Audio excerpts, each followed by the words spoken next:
Halo semuanya. Selamat datang di channel saya Lulus CPNS, PPPK.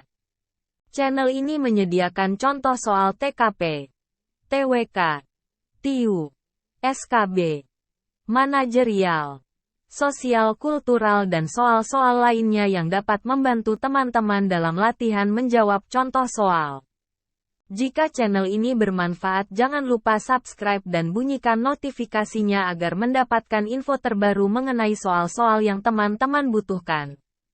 Jangan lupa juga like dan share agar admin makin semangat dalam membuat contoh soal yang lain. Seorang arsiparis menemukan beberapa dokumen yang telah rusak akibat kelembaban di dalam ruangan penyimpanan arsip.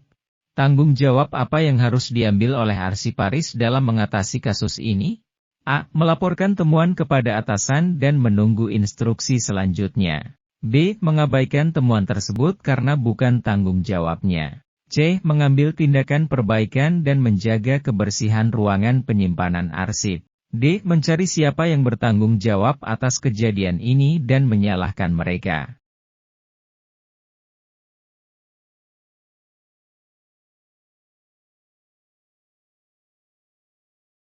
Jawaban yang benar adalah C. Mengambil tindakan perbaikan dan menjaga kebersihan ruangan penyimpanan arsip.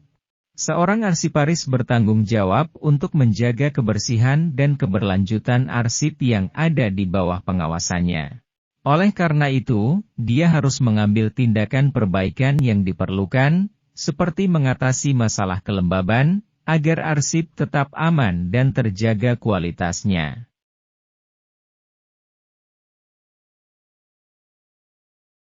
Seorang arsiparis menerima tugas untuk mengorganisasi arsip-arsip perusahaan yang sudah lama tidak terurus. Tanggung jawab apa yang harus diambil oleh arsiparis dalam menghadapi tugas ini? A. Mengabaikan tugas tersebut karena terlalu rumit dan memakan waktu. B. Melibatkan rekan kerja untuk menyelesaikan tugas tersebut. C. Merancang rencana kerja yang sistematis untuk mengorganisasi arsip-arsip tersebut. D. Menunda tugas tersebut dan menunggu instruksi lebih lanjut.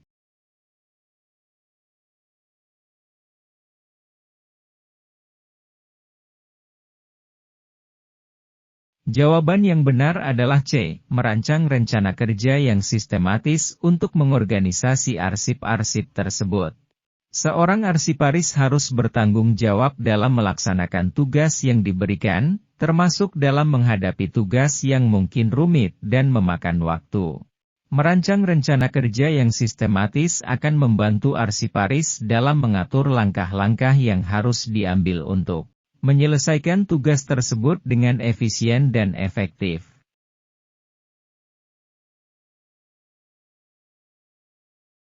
Seorang arsiparis tidak dapat menemukan dokumen yang diminta oleh seorang pengguna arsip. Tanggung jawab apa yang harus diambil oleh arsiparis dalam menghadapi kasus ini?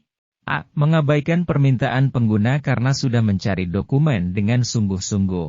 B. Menyalahkan pengguna karena mungkin mereka yang salah mencatat nomor dokumen. C. Menyembunyikan fakta bahwa dokumen tersebut hilang agar tidak dipersalahkan. D. Menyampaikan permintaan pengguna kepada atasan untuk ditangani lebih lanjut.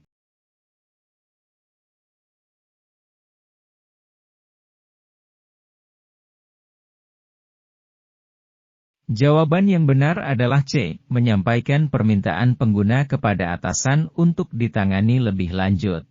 Seorang arsiparis harus bertanggung jawab dalam menghadapi permintaan pengguna arsip, baik itu dapat memenuhi permintaan atau tidak. Jika dokumen memang hilang atau tidak dapat ditemukan, arsiparis harus melaporkan hal ini kepada atasan atau pihak yang berwenang untuk mengatasi masalah ini secara profesional.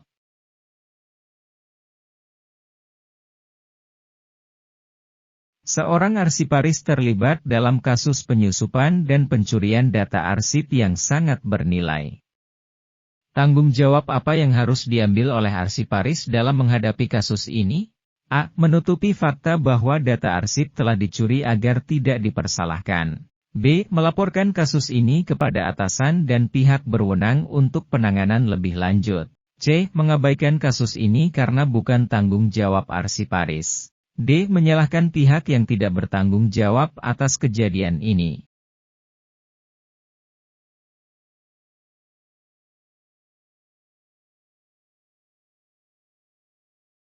Jawaban yang benar adalah B. Melaporkan kasus ini kepada atasan dan pihak berwenang untuk penanganan lebih lanjut. Seorang arsiparis harus bertanggung jawab dalam melindungi data arsip yang menjadi tanggung jawabnya. Jika terjadi kasus penyusupan dan pencurian data arsip, arsiparis harus melaporkan hal ini kepada atasan.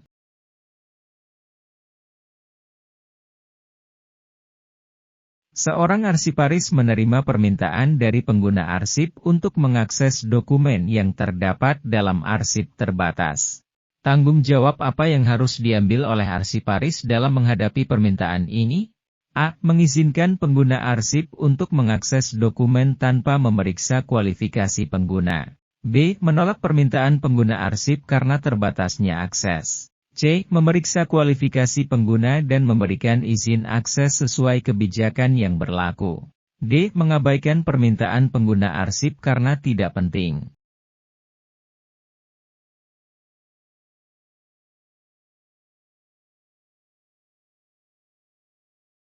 Jawaban yang benar adalah C. Memeriksa kualifikasi pengguna dan memberikan izin akses sesuai kebijakan yang berlaku.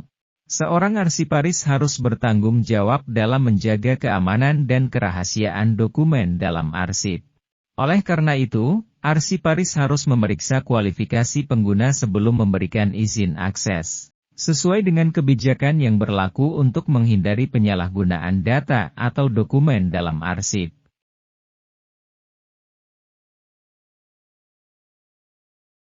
Seorang arsiparis menerima permintaan untuk menghapus beberapa dokumen yang sudah tidak diperlukan lagi dalam arsip. Tanggung jawab apa yang harus diambil oleh arsiparis dalam menghadapi permintaan ini? A. Melakukan verifikasi dokumen yang akan dihapus dan mencatat penghapusan tersebut dalam catatan arsip. B. Menolak permintaan penghapusan karena menganggap semua dokumen dalam arsip penting. C. Menghapus dokumen tanpa melakukan verifikasi atau pencatatan. D. Mengabaikan permintaan penghapusan karena terlalu sibuk.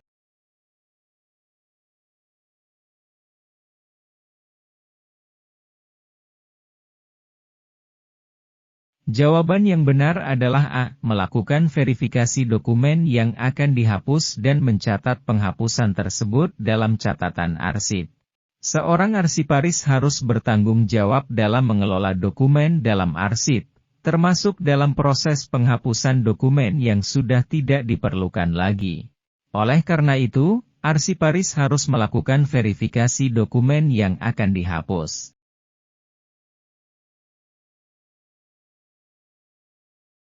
Seorang arsiparis ingin mengatur ulang arsip yang sudah ada dalam bentuk fisik ke dalam format digital. Metode apa yang paling tepat untuk digunakan dalam kasus ini? A. Metode konversi dokumen. B. Metode pemindaian dokumen. C. Metode pengindeksan dokumen. D. Metode penyusutan dokumen.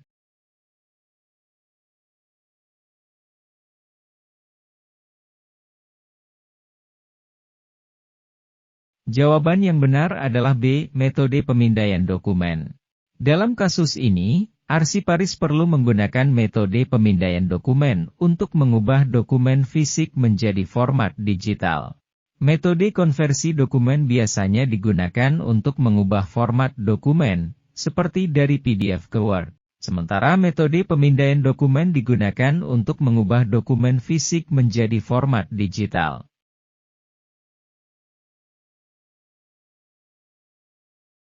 Seorang arsiparis ingin menyusun arsip berdasarkan abjad untuk mempermudah pencarian dokumen. Metode apa yang paling sesuai digunakan dalam kasus ini? A. Metode pengelompokan dokumen. B. Metode pengindeksan dokumen. C. Metode pemindaian dokumen. D. Metode penyusutan dokumen.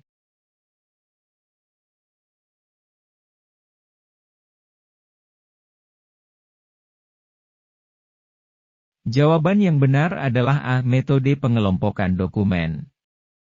Dalam kasus ini, Arsiparis perlu menggunakan metode pengelompokan dokumen berdasarkan abjad untuk mengatur dokumen dalam arsip.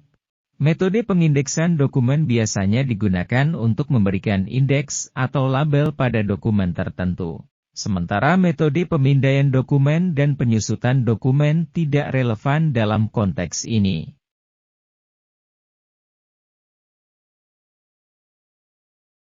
Seorang arsiparis ingin menetapkan aturan penyimpanan dokumen berdasarkan tahun pembuatan dokumen. Metode apa yang paling tepat untuk digunakan dalam kasus ini? A. Metode pengindeksan dokumen. B. Metode pemindaian dokumen. C. Metode penyusutan dokumen. D. Metode penomoran dokumen.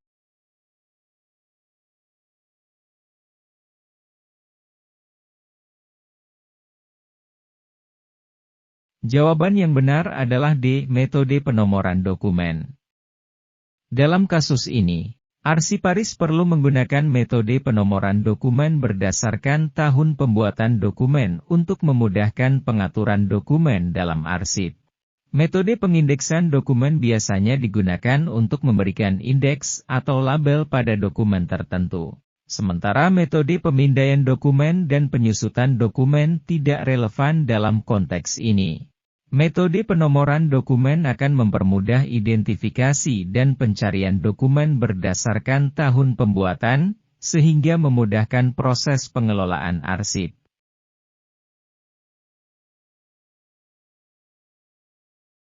Seorang arsiparis ingin mengatur arsip-arsip pemerintah daerah sesuai dengan aturan perundang-undangan yang berlaku.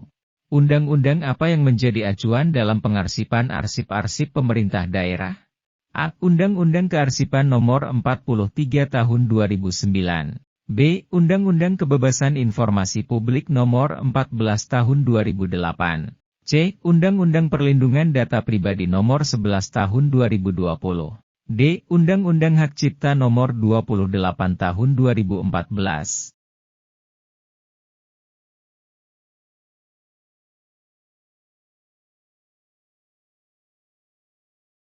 Jawaban yang benar adalah A. Undang-Undang Kearsipan Nomor 43 Tahun 2009. Undang-undang ini menjadi acuan dalam pengarsipan arsip-arsip pemerintah daerah di Indonesia. Undang-undang ini mengatur mengenai pengelolaan dan pengawasan arsip pemerintah, termasuk tata cara pengarsipan, penyimpanan, pemeliharaan, dan penghapusan arsip. Demikian contoh soal dan pembahasan SKB Kearsipan Ahli pertama. Semoga contoh soal ini dapat membantu teman-teman dalam menjawab soal ujian CPNS maupun PPPK. Jika konten ini bermanfaat, jangan lupa subscribe dan bunyikan notifikasinya. Jangan lupa juga like dan komen agar makin semangat upload contoh soal lainnya.